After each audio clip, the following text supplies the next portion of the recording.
Hallo Klickenabendler, wir sind in Essen auf der Spiel bei MEBO Games. We have to switch to English, of course. Next to me is Nuno Santush. Hi. Yes, that's You're the co-designer of this game, right? Yeah, I'm one of the designers of Floresta. It's a game that was designed together with MEBO in Portugal.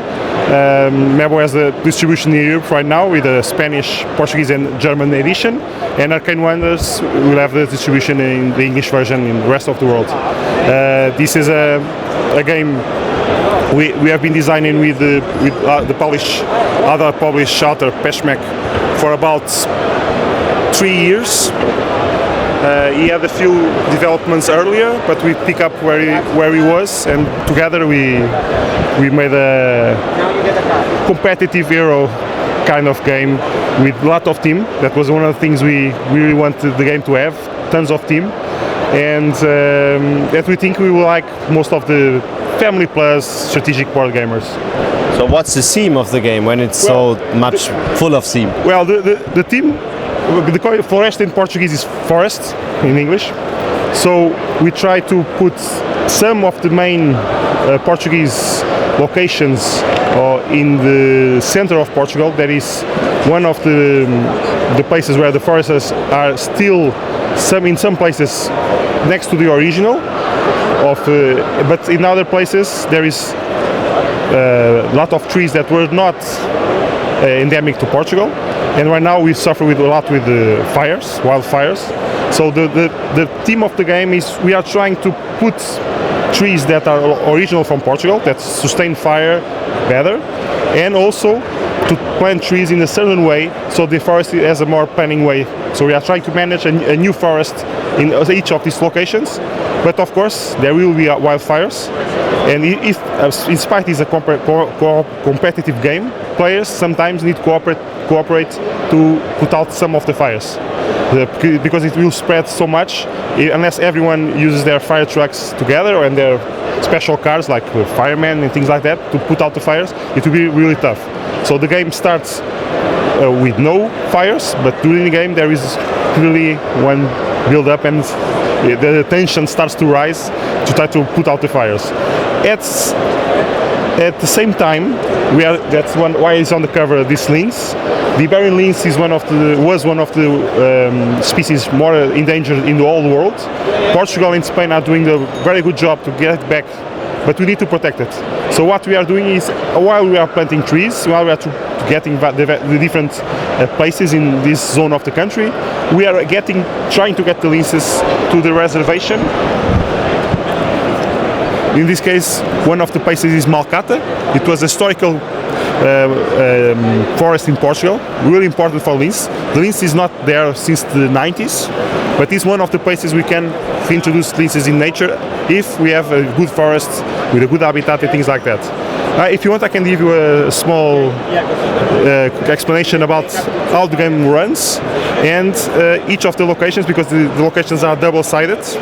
So I cannot explain everything because it will take like 1 hour with all the details, but the main mechanic of the game is simple, but then each location has some specialities and each player will also have some powers, making the game a little bit with different working different for each player. Alright, so let's do it. So what's the basic rule So the game usually the game is 2 to 4 players.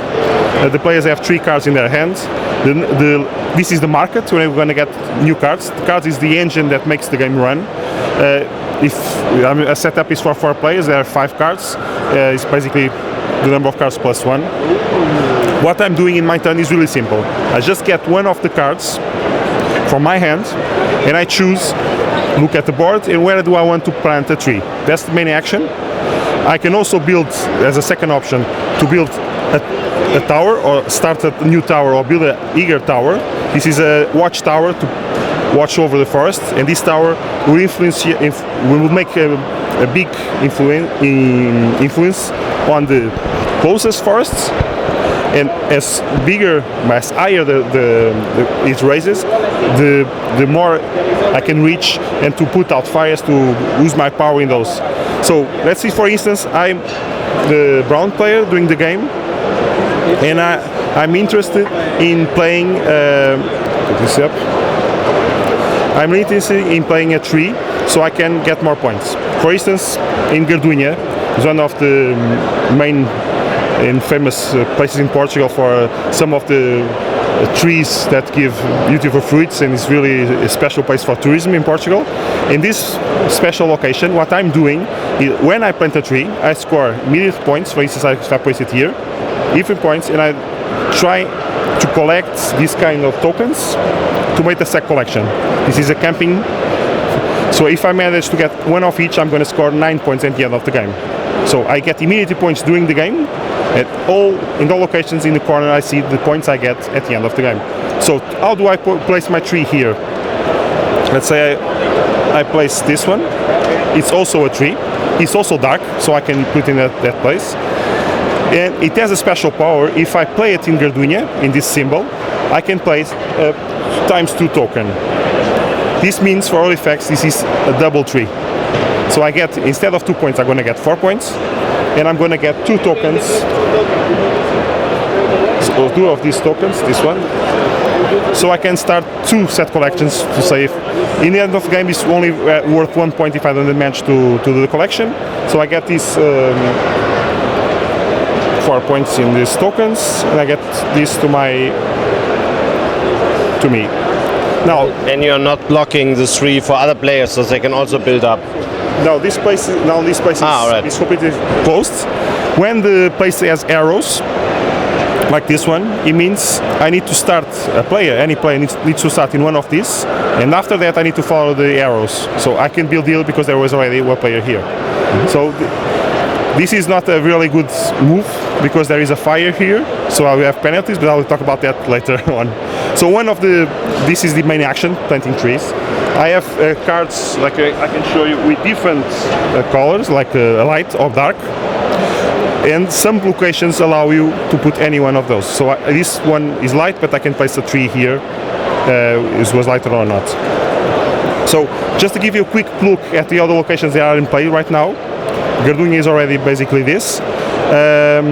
In the Serra da Estrela is one of the biggest, highest mountain in Portugal. Is a protected park. So what I'm trying to do here is, because the higher you go, it's difficult to grow trees, the levels of the forest. In the top there is no trees because it's difficult. So I'm trying to build trees in each level, and if I manage to build a tree in all the 4 levels, I get 18 points. If I manage to do it in 3 levels, I get 10 points, and I manage to in 2 I get 6 points. Like the other place, I get immediate points when I put a tree there. I also get, if I'm playing here, I'm going to salvage a lens to my hand from the supply, and after I will be able to play in the Malcata with a tree of my own and score extra points for it. So this is this is just another token I win, the axe token. The axe token is a modifier of my card, of the number of the cards. So a 5 can become a 4, or a 5 can become a 6, and the 6 can also go around and turn into 1. Right.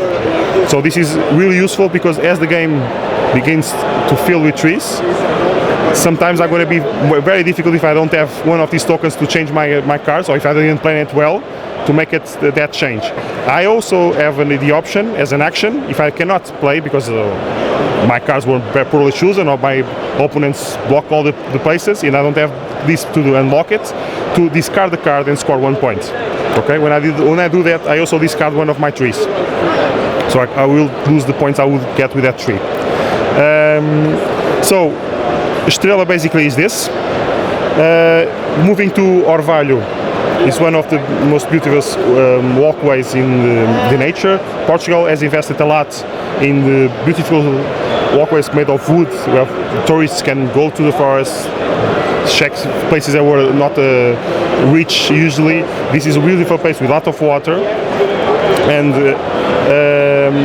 unfortunately this is one of the places where big wildfires also suffer a lot, because sometimes, like they happened this summer, parts of the walkways in Portugal also burn, That's a big hit for tourism and things like that. So this is one of the places we are trying to build a diversity of forests, not to have a monoculture. So players are not allowed to put 2 trees together.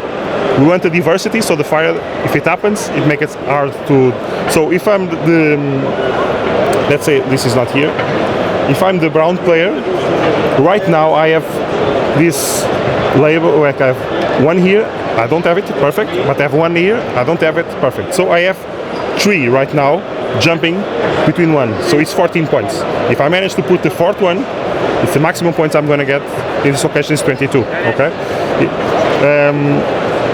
Of course, the other players will try to block it and things like that. This only scores at the end of the game. I can put anywhere, it doesn't have arrows, so any location is valid, and I want to fill it as fast as possible before my opponents close it. Going to Malkata, the Lynx Sanctuary, we hope to be in the future. To play a tree there, I have to place trees from my hand in the locations there where I place the tree. Some locations like this one, for instance this one, only ask for 1 lens. I have 1 lens in mind, I can place it here and I score 2 points. Okay. Some other locations score more points, I need 2 lenses to place them there. If I don't have it, I cannot place. And this location, at the end of the game, all the lenses I have in my hand, at the end of the game, we get minus 2 negative points because I wasn't able to put them there. How do I win lenses? Also through the cards. Let me just find a card here that have that option. For instance, this card, it's a 6. I can play it wherever I want, but if I play it in this symbol, in this location, I'm going to get the links to my hands. So a green one, I get it. A red one, I spend it and to score points and to get my objectives done. So the final location in play for the forest ones, the forests are made in this cross and the towers in the corners. This is the only rule of positioning, the rest is completely random. The sides, everything you place how you want it. The last place is Sabugal. Sabugal is one of the major nurseries of trees, baby trees, that are planted in one of these locations. In central Portugal is one of these big locations. It's near a big barrage. And what we are trying to do is plant trees here, let them grow a little bit. The next time we play here, for instance, if the next time the player plays in this tree, I have the option to get one of my trees that already grow and plant them in this location. For instance, this. I can go to any number. In any number. It's a joker. Now it goes as a joker and I get that option. So I just have to wait it here, and after I point it out, it's an option, I can play it or not. At the end of the game, I score immediately points when I move it. But if I didn't move it, at the end of the game, I'm going to count majorities in each line and each column. In each line, the majorities are going to win 3 points. If there is a tie, it's 3 points for each. It's friendly, and the columns are 2 points, same thing. So for the forest locations, that's the thing. The other option I have in my turn, when I have a card, is to play on a tower. Each player can only build a tower in one of the tower locations. If the whole location is already occupied by another player, you cannot go there. So this power is only mine. What I'm doing, for instance, I get this first tower in Talhadas, and what I'm going to do, let's say if I have a 2 here, I have it, okay, here it go. Instead of planting a tree, I'm going to raise my tower. I'm going to place it here, okay? Now what this means is the special power of this location, before I place it, only affected 1 and 1 away.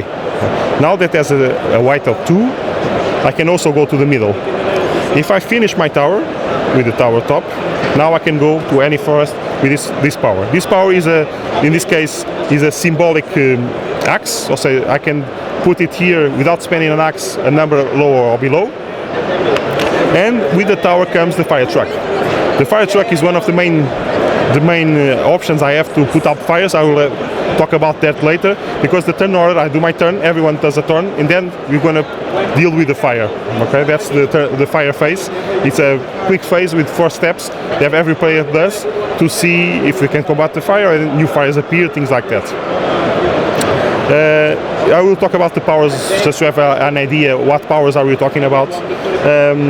Each tower is not symmetric in terms of power and not symmetric in terms of points they earn. For instance, this power, talhadas, doesn't give you many points because it's a strong power. So if I have one level, I score 5 points. If I have 2 levels, I score 8. If I have the complete tower, I score 14 points.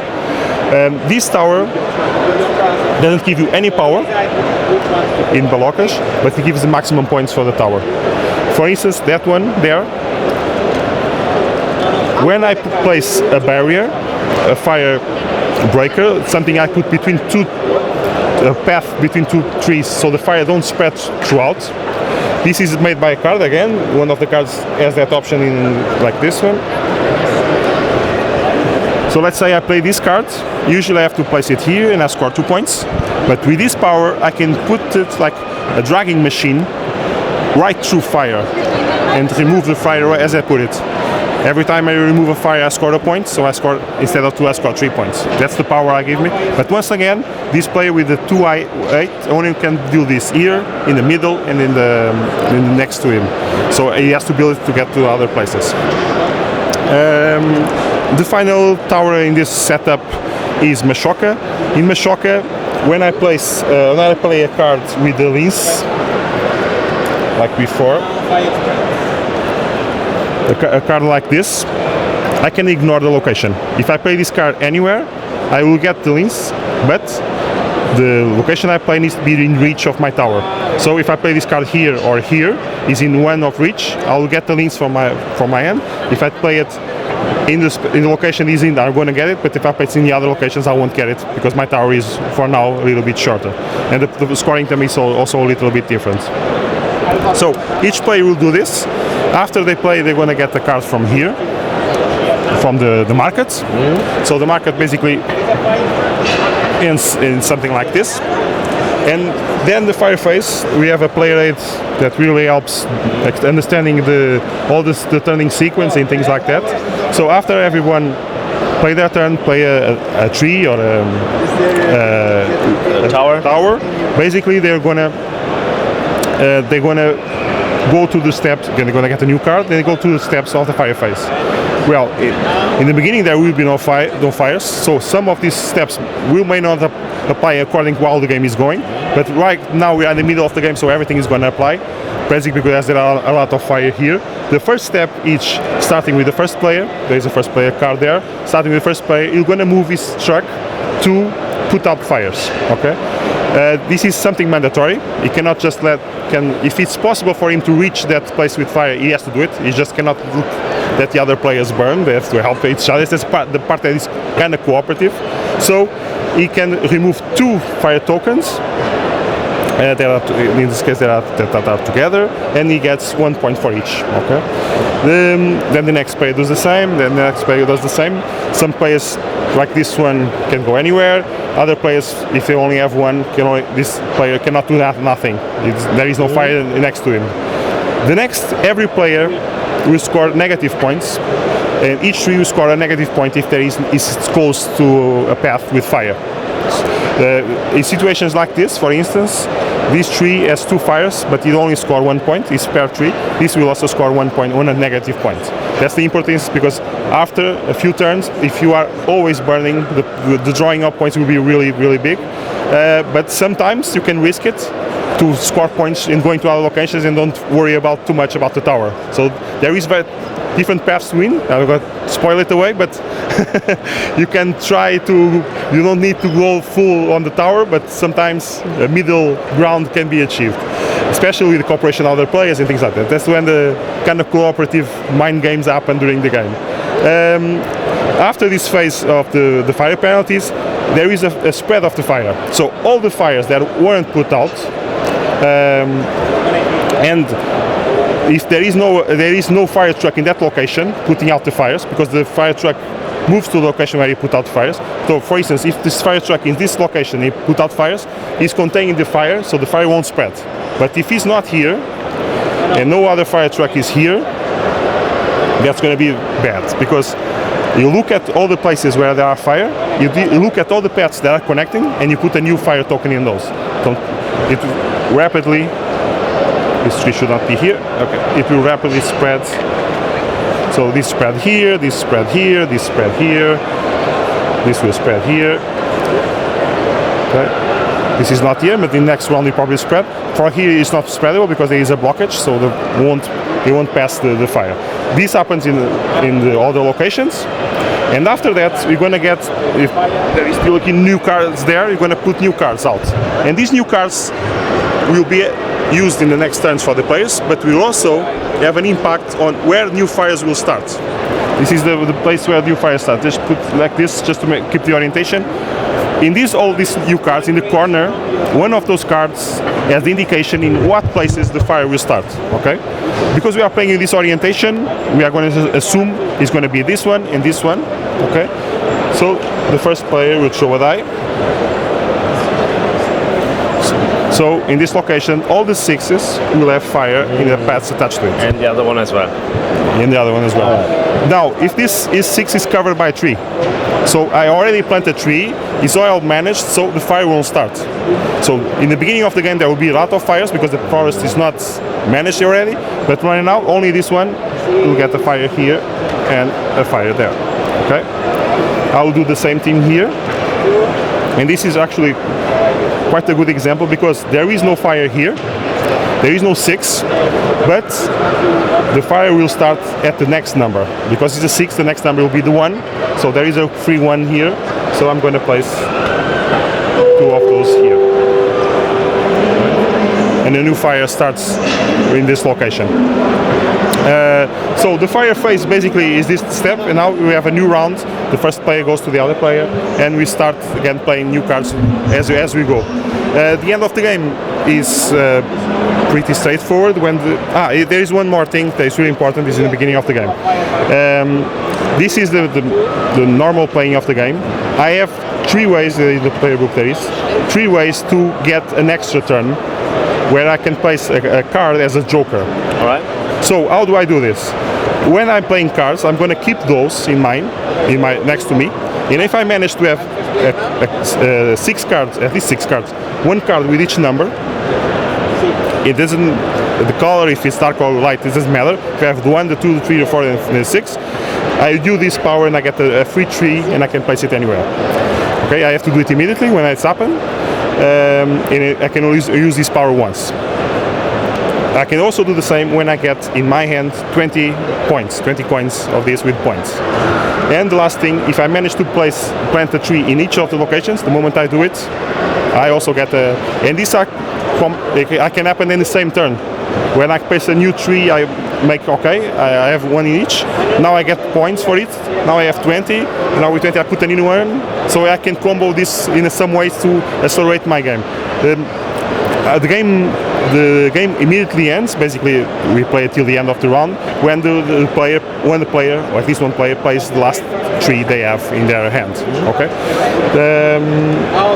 So basically, the scoring is you get the points you had during the game, and you add for each location the points you have in the final board, and see who managed well his forest as possible.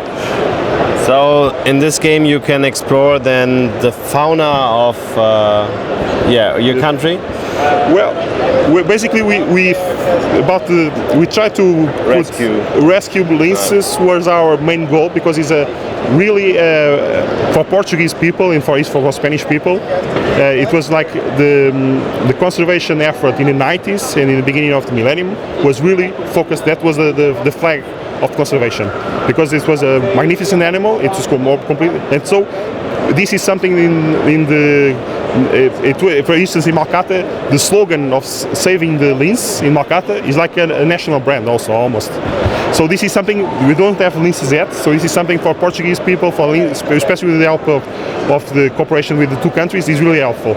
We have other animals during the game that are also, but we focused with the lynx, and we try to give, because it's that's why we managed the cover to have the lynx in big highlight, because it's something for us very important. important in terms of conservation and nature in Portugal, in Spain.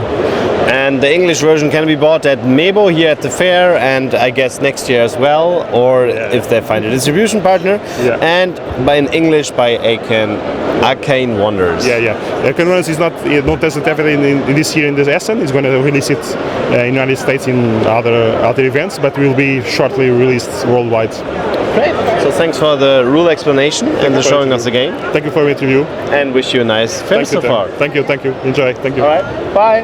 Bye. Thank you.